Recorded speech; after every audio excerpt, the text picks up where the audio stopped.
Ok, pessoal, vamos dar início aí, dar continuidade, né, à nossa matéria. Falávamos na última aula sobre equação exponencial e aí agora nós vamos estar entrando em função exponencial. Não se esqueçam, pausem o vídeo de vez em quando para copiar no caderno, para ter isso tudo anotadinho e depois a gente poder estar verificando, né? Então eu coloquei aqui uma situação para que a gente possa estar visualizando o que vem a ser uma função exponencial. Então, botei o seguinte, em uma cultura de bactérias, a população dobra a cada hora. Então, suponhamos que no início do problema eu tenha 1000 bactérias.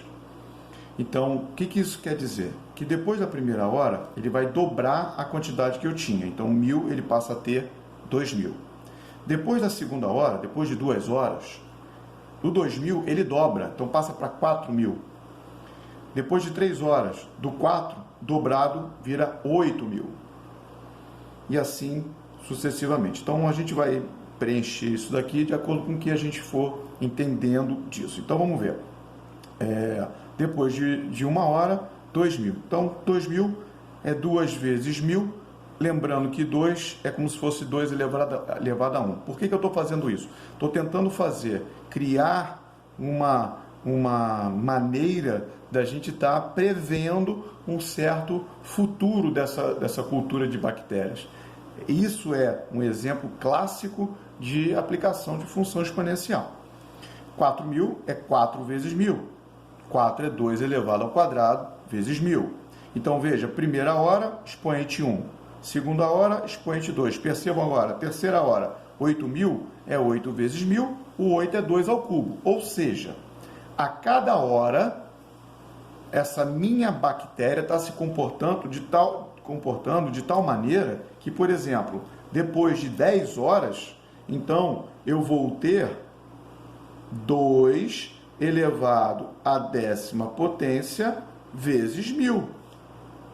Tá certo? Então eu teria 2 à 10ª potência é 1024 vezes 1000, 1.024.000 de bactérias. Então percebam, por essas situações iniciais, a gente conseguiu perceber que estava tudo escrito como uma potência de 2, no qual o expoente representa exatamente a minha hora, tá? Então, depois de 10 horas, 2 elevado a 10. Então, depois de x horas, como é que ficaria?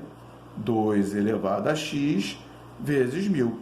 Então, percebam, para eu poder chegar na hora seguinte, eu pego a hora anterior e multiplico ela por 2, neste caso. Então, situações como essa, em que a gente vai ter uma grande elevação dessa curva, essas situações é o que a gente chama de função exponencial, tá? No qual ele vai aparecer uma expressão contendo a variável no expoente, tá? Então aqui a definição diz o seguinte para a gente assim, ó: toda função do tipo fx igual a a elevado a x, onde a é a base, e esse a deve ser maior do que zero e diferente de 1. Por que maior do que zero? Porque se ele for negativo, se a minha base for negativa, a gente não vai ter um gráfico como a gente vai estar vendo já já, de uma forma linear. Por quê? Porque ora a base, quando é negativa, ora ela dá o resultado sendo positivo, se tiver um elevado no expoente par, ora o resultado vai dar negativo, se ela tiver elevado no expoente ímpar. Então, não teríamos um padrão para a função. Então, ela é definida apenas quando a base for positiva. E por que ela não pode ser 1? Eu vou estar explicando já já aqui embaixo por que ela não pode ser 1. Então, esse tipo de função é uma função exponencial. Coloquei aqui umas observações. Seguinte, se essa minha base, o A, for 0 e o expoente negativo, o que vai acontecer? Essa potência ela não vai existir. Por que ela não vai existir? Coloquei aqui um exemplo. 0 elevado a menos 2. O que a gente faz quando o expoente é negativo? Para terminar com o expoente negativo, a gente tem que inverter a base. Então, ficaria 1 sobre 0 e o expoente passaria a ser positivo. Ora, não existe divisão por zero, então essa potência passa a não existir. A outra situação é em relação a quando o A for negativo, a base for negativa.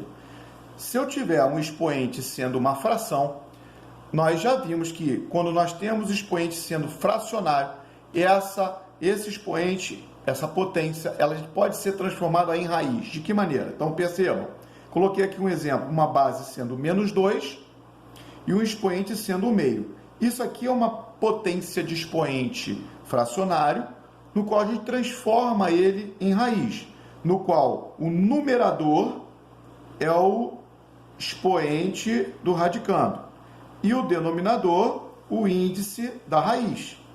Raiz quadrada de número negativo não existe. Então, quando essa situação ocorrer, essa potência também não vai existir. E aí, pelo que eu acabei de explicar, se eu tenho lá um A elevado, uma base sendo 1, quando ele for elevado a qualquer coisa, o resultado vai dar sempre 1. Então, eu não passo a ter mais uma função exponencial e passo a ter uma função constante. Beleza? Vamos ver agora os gráficos dessa função. Como é que eles podem estar aparecendo para a gente? Ok? No próximo vídeo, já já.